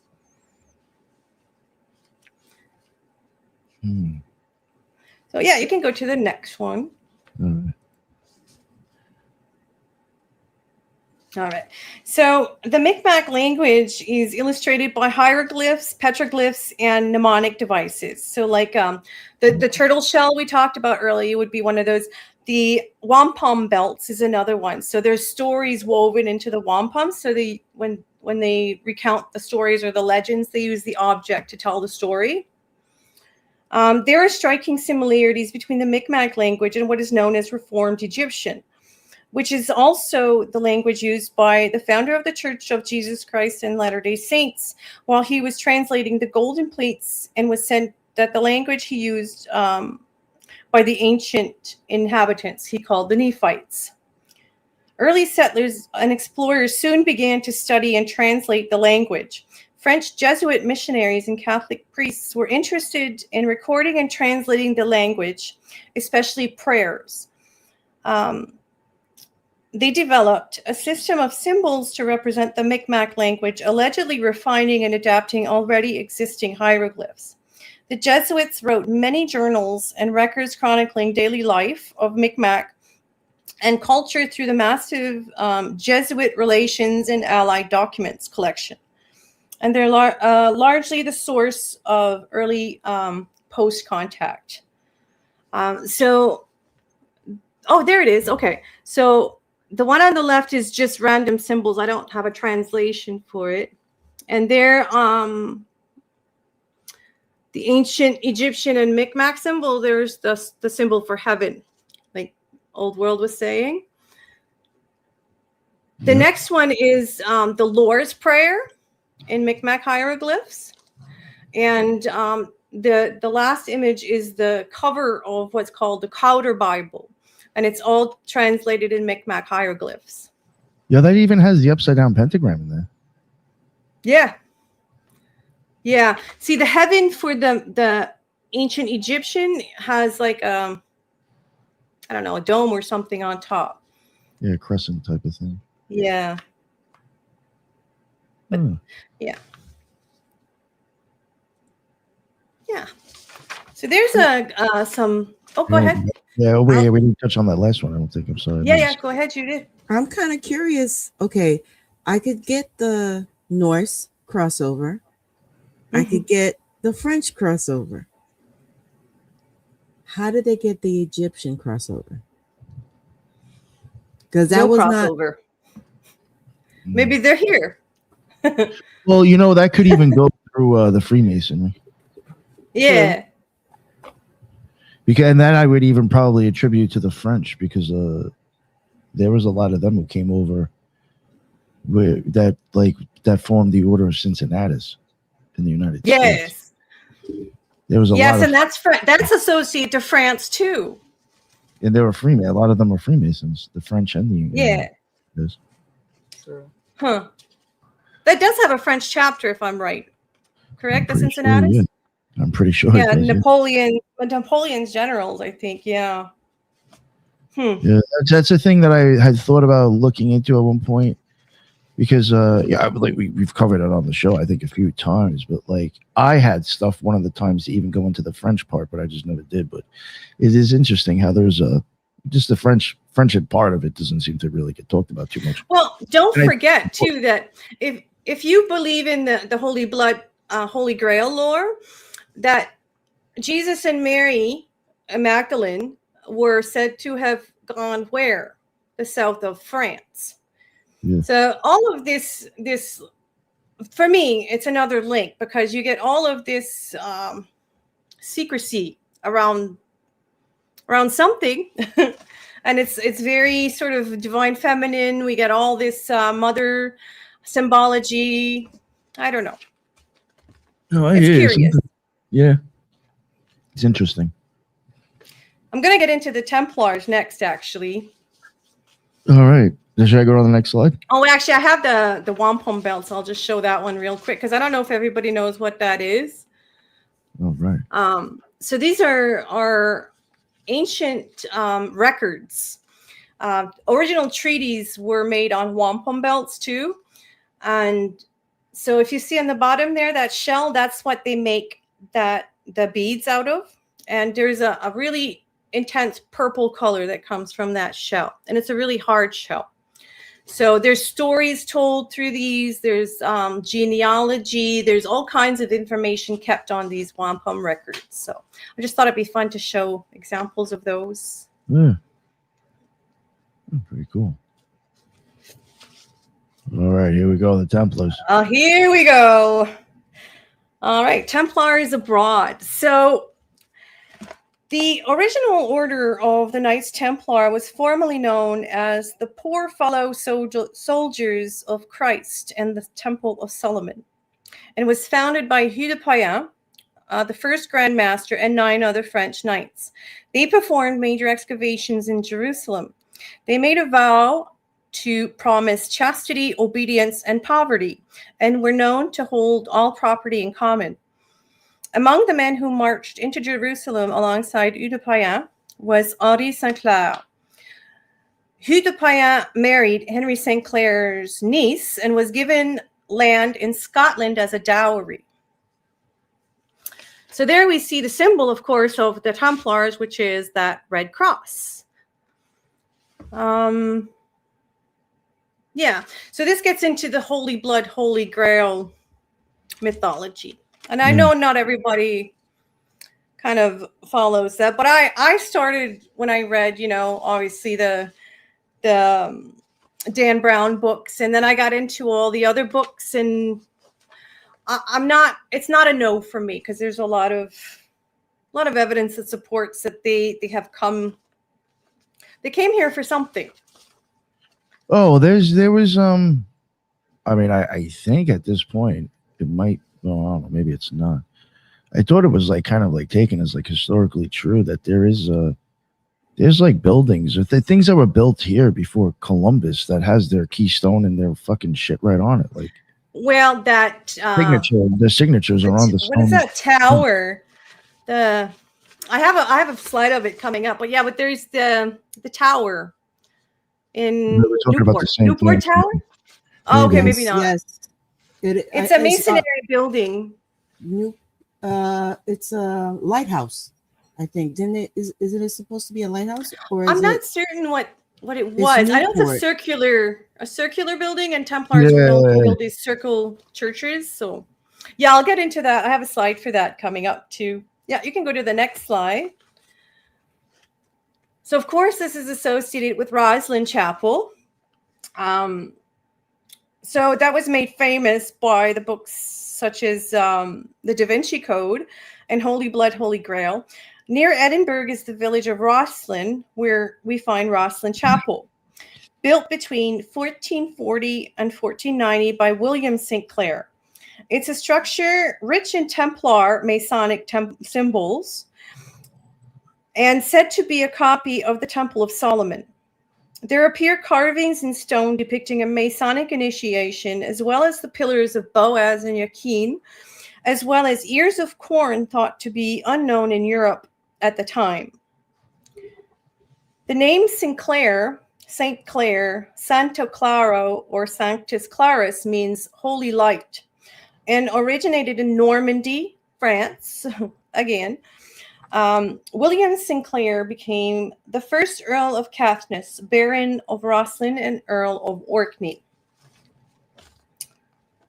Henry Sinclair, a Scottish-Norwegian nobleman, was grandfather of William Sinclair and builder of Rosslyn Chapel. William was the Earl of Orkney, which is a title given under the King of Norway, Norse, through his first marriage to a great-granddaughter of the King Magnus of Sweden and Norway. So these are just some of the symbols that are found in Rosslyn. So the little sketching on the bottom there, that shows what is believed to be a Masonic initiation. With the little buddy there, he's got a blindfold on, and he's got a rope around his neck and whatever else is going on there.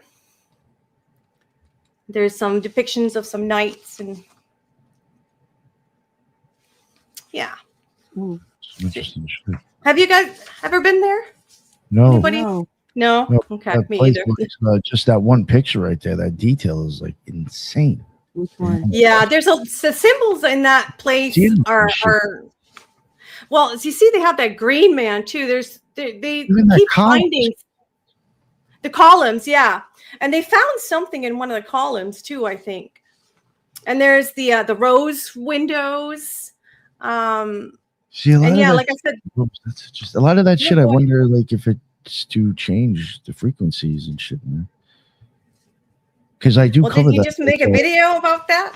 Well, no. Well, it's kind of like one of the things I have coming up. I think next week that drops gets more into like the whole sound reverberation and all this. Yeah. Neuroarchitecture. It's considered now. It's actual science. How it affects like your neural system, and yeah, I'm just I'm wondering about it like this place, just from the way it's built. It's just very interesting. Yeah. I think after what I don't know if you heard about what they found out about Stonehenge. That the vibration there is meant to, for lack of a better word, make you somewhat anxious. That's the latest reports. So I don't know if they're going to revisit these places to see if they're the same, if they have the same effects of people, because on people. Because if you do recall, for a good chunk outside of the hostility, for a good time there, they weren't letting people near the pyramids either. Yeah. Yeah. Well, I know people that have gone to pyramids in different locations, not just the Egyptian ones, and had weird, trippy experiences. So the frequency is different. I don't know if it fluctuates or if it's always the same or how it's affected, but there is a difference. I agree. All I right, do have a question for you. go for it. Sure. Someone mentioned it in the chat about a tale. Where is it? There it goes. The Magic Flight. The Miwok story of the Magic Flight.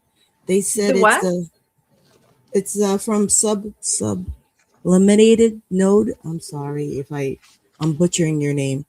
It's a Milwaukee story of the Magic Flight. They says an indigenous retelling of the Fleur and Floris myth and ties directly to the Grail myth as told by Sheraton de Troyes. Ooh, I'm not familiar with that, but I'm going to look into that. Oh, I wasn't aware that other tribes had. Oh, that's interesting. I don't know anything about it, but I'm happy to learn about it. I'm going to check that out. The loon coming in hot with an info drop. All right, next, or you still got something for this? Yeah, you can go next. Yeah. I'm not sure where we were. Yeah, we're almost there. Home stretch. Okay. So the book, The Knights Templar in the New World by William E. Mann, who is a Templar, traces the transatlantic voyage of Henry Sinclair to Nova Scotia 100 years before Columbus. He was in possession of maps detailing the routes taken by the Norse sailors, probably through his marriage, and became acquainted with the renowned sailors Niccolo and Antonio Zeno, who were Venetian nobility, who accompanied him and his 13 ships to the New World. The book traces connections to Oak Island, fabled to hold the buried treasure, New Ross, Nova Scotia, which is named after Rosslyn in Scotland, and the Micmac may have thought Sinclair to be the return of Glooskap. Nova Scotia means New Scotland. New Ross is located on major ley lines in Nova Scotia. And I thought a fun fact also was that Scotland was named after Princess Scota, the daughter of a pharaoh, Egyptian pharaoh, who was reputed to have red hair and could be the origins of red hair gene in Scotland and Ireland. So Scota. Also, there's the Faroe Islands in Scotland. They're spelled Faroe, but pronounced the same as the Egyptian pharaoh. So I don't know if that means anything, but it's a fun fact. At the bottom there is the Overton stone. This is found, I think, in Yarmouth, Nova Scotia, and it shows a Templar cross and a crisscross feathers and a moon, a crescent moon. This is carved on a stone, and is thought to is believed to be a covenant, perhaps, between the Micmac and the Templars. So, is there a slide after this? Oh, yeah. Oh, so here's the more Templars. This is the Westford Knight. Yeah, I think this was the thing I might have been talking about, actually. That's the Newport Tower she was talking about. That's the Newport Tower. Is that the one you were talking about? Yes. Yeah. I just mixed the names up. There's some solar alignment with that as well. I don't know if it's the solstice or whatever, but there's some solar alignment, and there's some interesting calculations in the tower as well. So that's just some more evidence of the Templars in America. I just wanted to talk about the Overton stone a little bit more. Tales speak of a covenant or treaty between the Micmac and the Templars at this time. The story goes that the Templars were looking to hide the Holy Grail, the blood of Christ, in the New World.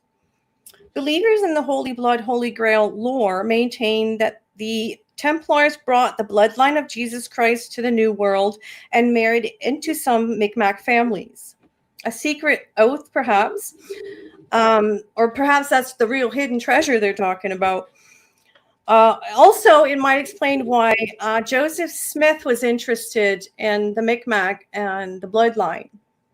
Being a Mason might have given him a lead on where to find the blood. I don't know how it works, but he had a direct interest in Micmac, it seemed. So, yeah, and I wanted to say about my name. So my name is Sanapaz, okay? Now, traditionally, Micmac names were given by Jesuits and priests. So you have Peters and Paul and Simon and Augustine. But then you have a name like Sanapaz, which is not generated from Christianity, and it's pronounced Zanipas. So it's a B. It's a B sound, not a P. And it's only supposed to be having one S at the end, which means it has 7 letters. And the legend says that it's an anagram for the first letter of the last name of each family that holds the blood of Christ. So I don't say I believe it or not. I'm just saying that's one of the. That's a pretty gangster story for a last name. Got me. Yes, it is. I mean, that's pretty cool. Yeah. So I think, is that the last one?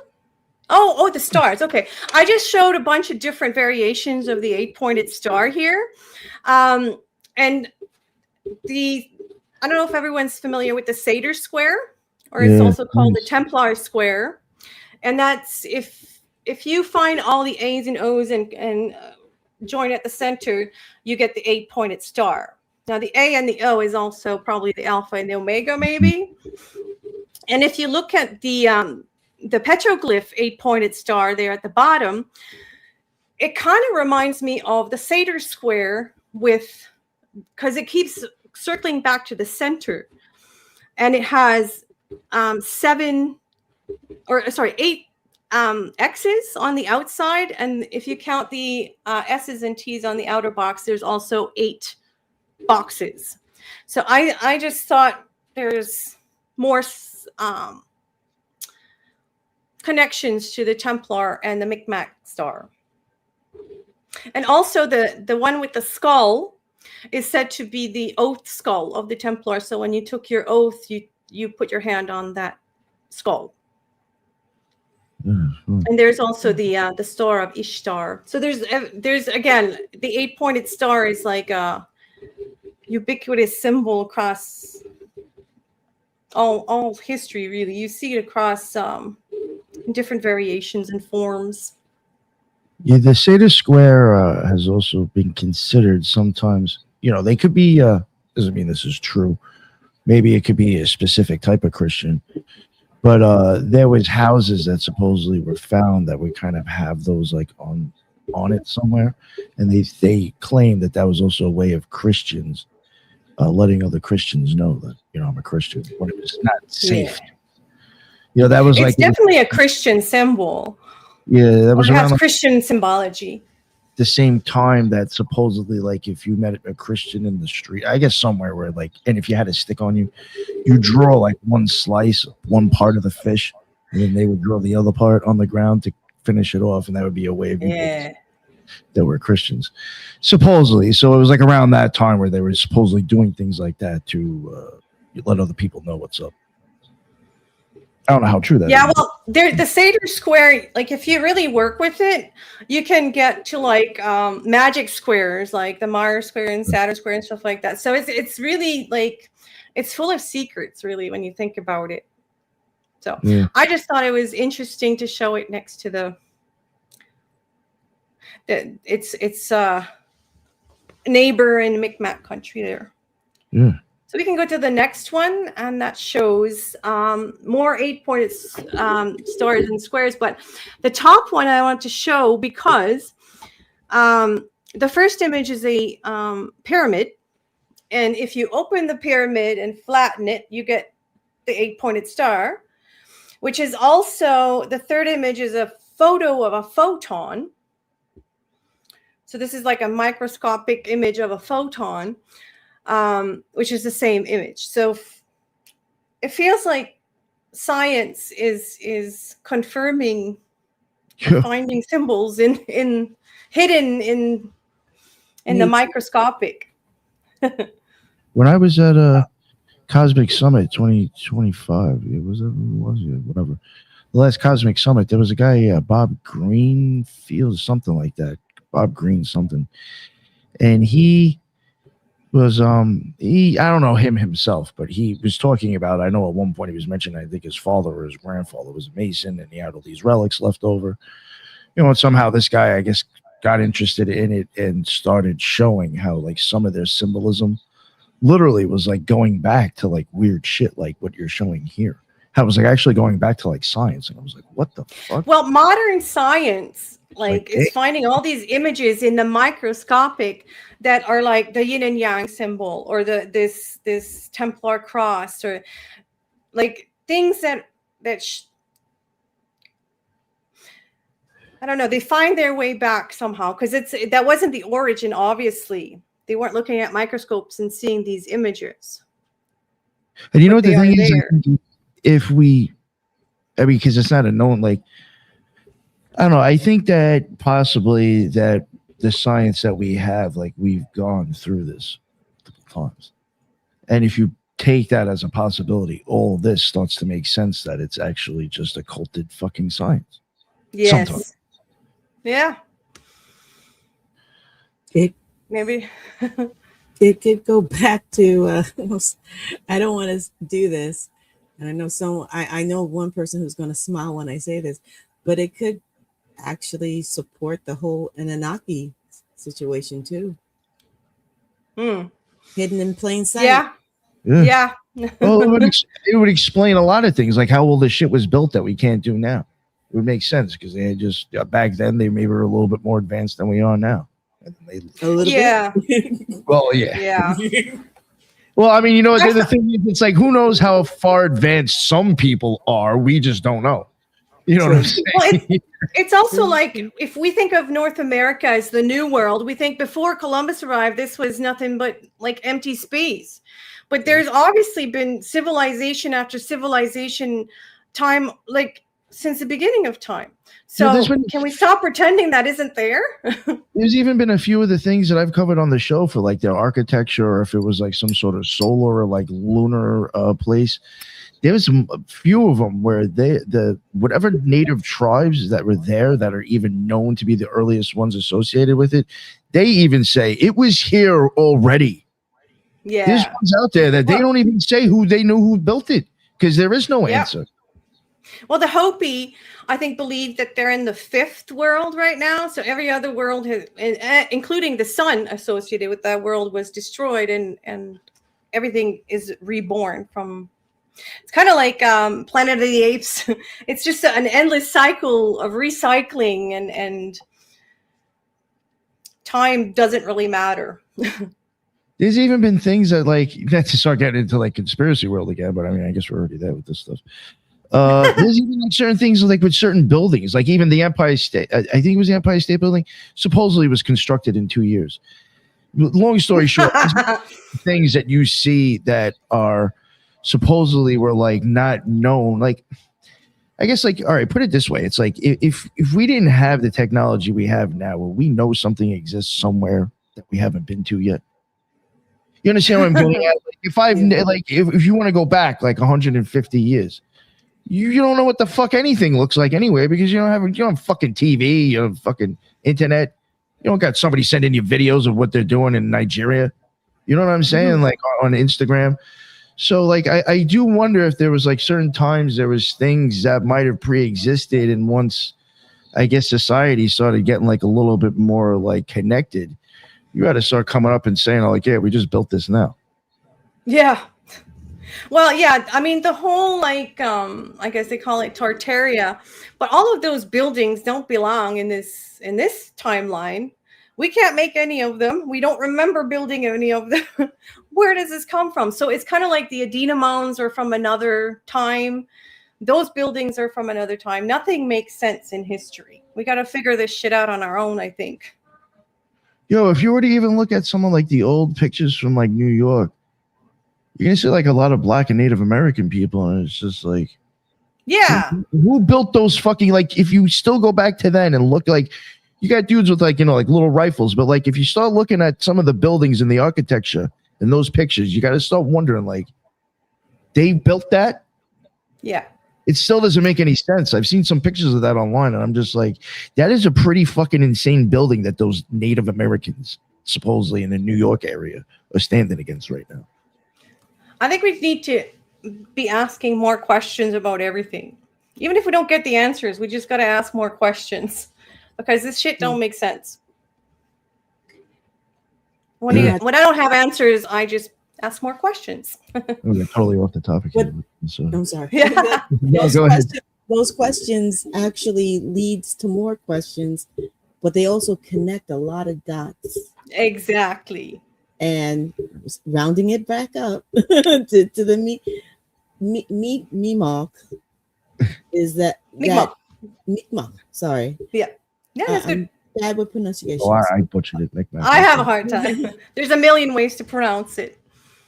If you look at their culture, their lineage, they have every aspect of culture throughout the entire world that we are aware of right now. Yeah, I was waiting for you to connect them to Australia, to the indigenous people in Australia and New Zealand.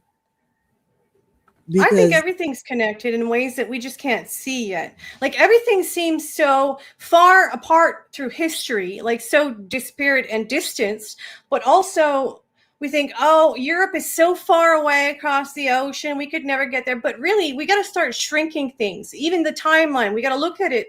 And now we can see everything starts to fit, maybe, because we're not thinking everything's so far apart. So once you start shrinking it, you can start connecting the dots maybe a little more. That's how I feel about how I see the world. And if it wasn't for the ginger part of it, I can't get over that. That's too much of a coincidence. No such thing. It's almost like a shared collective consciousness throughout the world at that time, which would be real easy if you think about it, because there's no interference. Like Nick said, the world was less populated too, so the world was smaller, more like community, more. Yeah. You're actually talking to people, you're meeting people, you're telling stories. You're not doom scrolling and watching TikToks, you know. Yeah. Well, actually, with the internet, it's easier to have those conversations, but what we were believed to be the world that the Native Americans lived, we believed they lived, and for them to have so much the Egyptian part, that's what really has blown me away. Them knowing hieroglyphs, the connection with the Vikings, the connection with the French, the Europeans, and then you go down several miles later into Louisiana, which I think is a nice little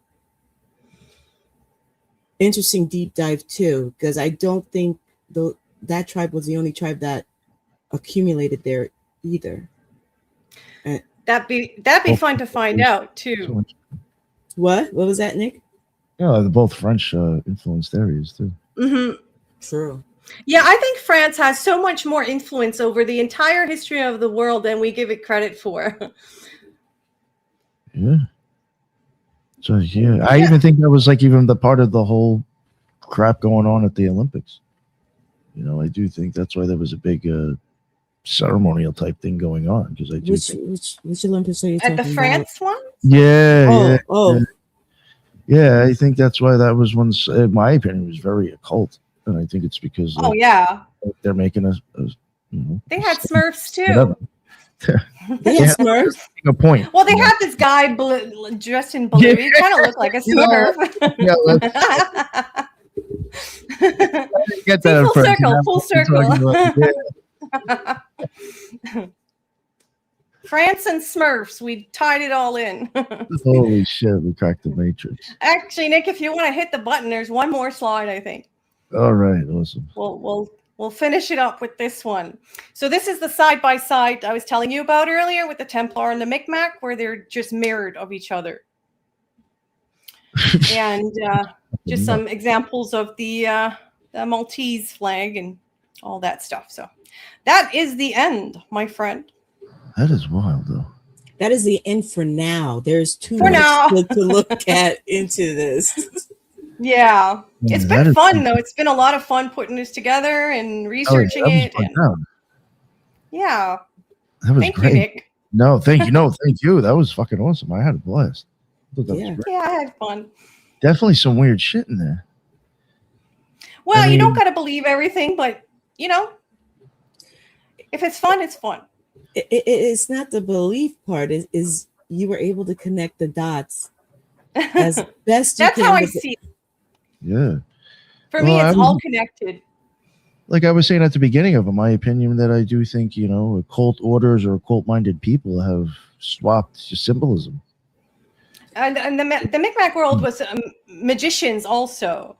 It's a very magical world we're in I here. think that's all. No, I think like all those like their shamans and that those people that underwent like all this stuff. I do think that was their own way of them having their own magical experience. Yeah. And I do think. Well, there's also I didn't tell you about it, but there's ceremonies that they're kind of like resurrection ceremonies, I guess. So yeah. Makes sense to me. I mean, you look at like how some orders will make it look like you're getting buried. I mean, Skull and Bones, you know, they always talk about that. Yeah. You know, I think I'm not familiar with Wall Secret Society. Yeah. But I think they all have some death and resurrection. Yeah, and you hear that a lot with initiation. like certain Yeah. tribal Yeah. initiation. hmm Yeah, a lot of similarities, I think, for sure. Yeah. Thank you very much, Darlene. Again, that was I thought that was banging. My pleasure.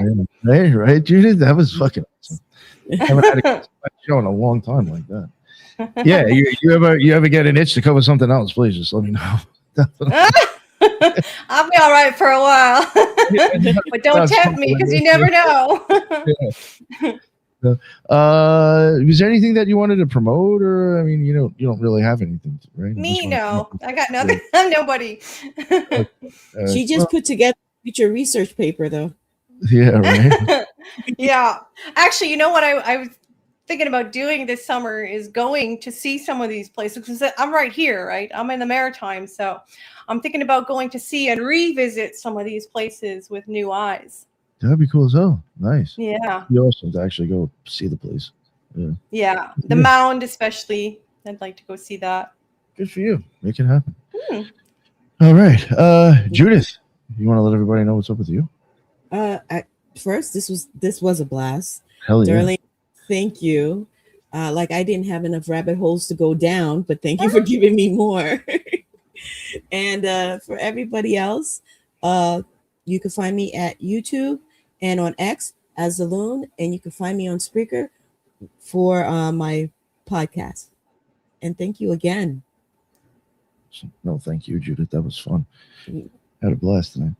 Yeah, and again, Darlene, thank you very much. Again, appreciate it. That was an amazing slideshow. That was Thanks a lot. for indulging me. No, that was really interesting shit. I'm gonna have to like go back to this actually and probably like take notes. Yeah, I think I was worried it might be too much. It's a lot to digest. No. Well, it's a perfect show for that, so don't worry about it. But and thank you everybody in the chat too, man. Great questions. If we missed any, I'm sorry. There was, as you can see, there was a lot of stuff going on. But yeah, Judith, thank you for helping me with the questions and everything. That's awesome. I appreciate that.